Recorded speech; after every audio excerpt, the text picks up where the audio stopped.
Hey guys, we're going to talk about pelvic tilt during really any lower body squatting motion. So this would refer to lunges, this would refer to RDLs, this would refer to any squat or sumo deadlift or any type of lower body movement that is requiring some level of flexion at the hip or hinge at the hip.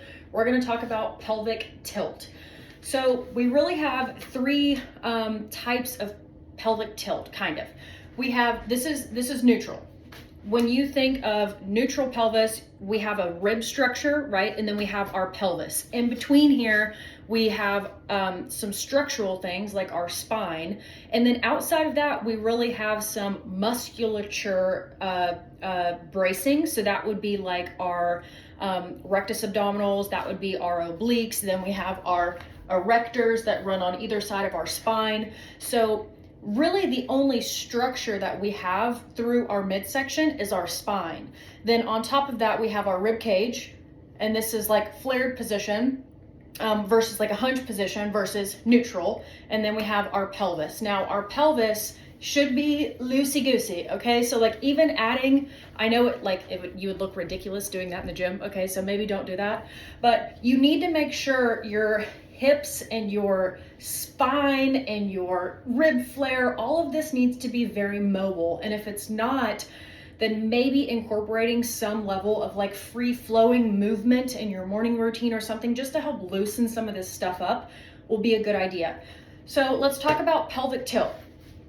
This would be considered neutral. Then we have anterior tilt. So if you think about your pelvis as like a bucket, like if it's dipping out the front, like if water's pouring out the front, this is an anterior tilt. You'll see a lot of girls that walk around like this, little goosey tail back here. This is an anterior tilt to your pelvis. And if you think about it, we have hamstrings and glutes back here. When our pelvis is tilted in this direction, our glutes and hamstrings usually are in a stretched position for a long period of time. That can be problematic and it can affect your training. You'll just see like the ripple effect of things being off if you are not in this neutral position when you are training. The other thing that happens when we're in this position, we have hip flexors up in here. We have our quads. Hips are like super tight. So you might find that if you are in this anterior position, what happens to our hip flexor here? It shortens.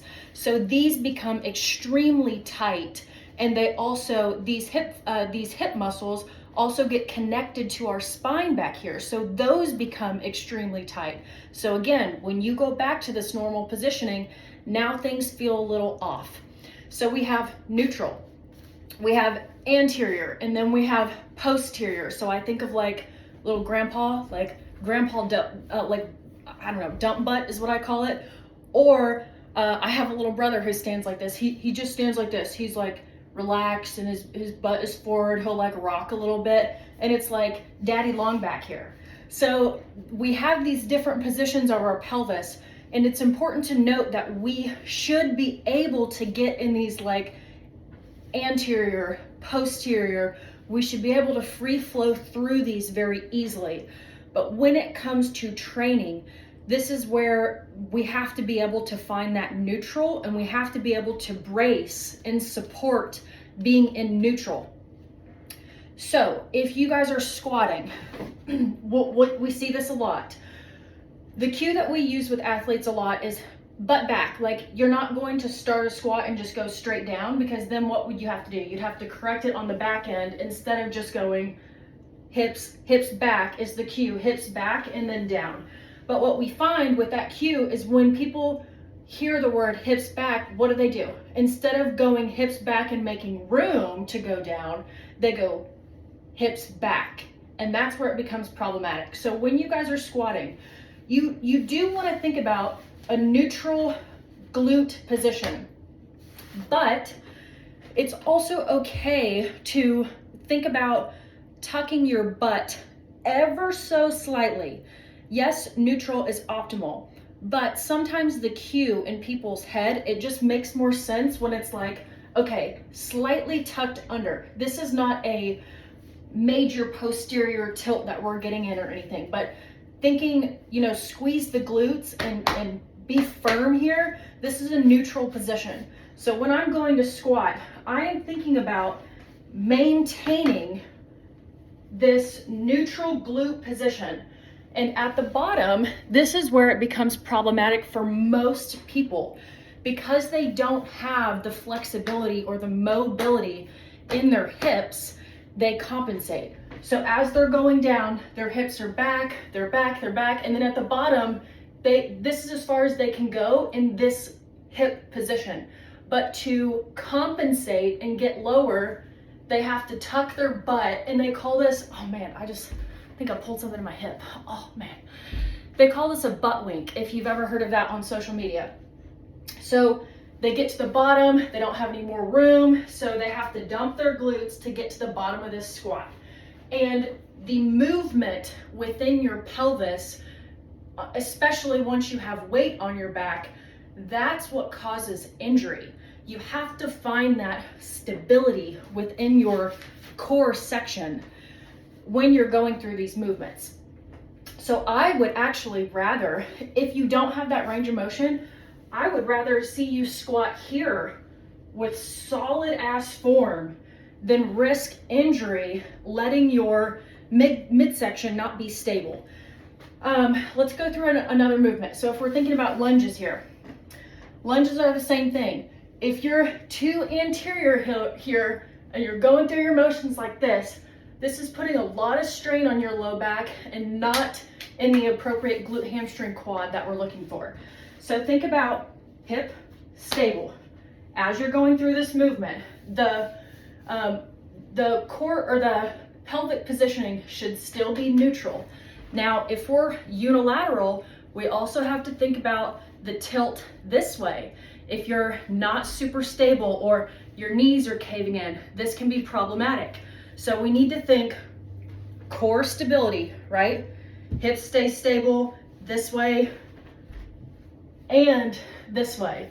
I know it's a lot to think about while y'all are training, and sometimes when you're just getting in the gym, oh my gosh, I'm out of breath. I'm out of shape. I'm out of shape. Sometimes when you're new to the gym and you guys are maybe new to strength training or like new to like really, really pushing yourself, sometimes it's okay. I'm weary even saying this. Sometimes it's okay to compromise a little bit of form for weight, but not to the point where it's going to risk injury. Sometimes if you're focusing on form and making your movement mechanics perfect, you're actually leaving a lot on the table strength-wise. Sometimes going through movements and being a little bit wobbly, or having a knee that just wants to cave in all the time, and you're conscious of it, you're trying to push it out or you're trying to move it to neutral, but we have a little bit of something going on. Sometimes that's your body's way of needing to strengthen your weakened areas. So we don't necessarily want to neglect them, but if something is causing pain, then maybe manipulate your form a little bit. Maybe record yourself. I know that, Hofit doesn't require, but we want you guys to record videos for us, but they're also for y'all. If you guys can record your training videos and really slow them down and pick them apart and look at your knees. Like if you're squatting and like we have one that's caving in as you're pushing up, this might be a weakened glute. So you might need to drop a little bit of weight, focus on core pelvic stability, focus on evenly distributing your weight, making sure things are even on both sides. Guys, I'm out of shape. I'm dying. Okay. I hope this helped a little bit. Think about pelvic stability, core stability, pelvic tilt through a lot of these lower body movements. And I really think it'll help. Just I don't know where I was gonna go with that. I hope this helped.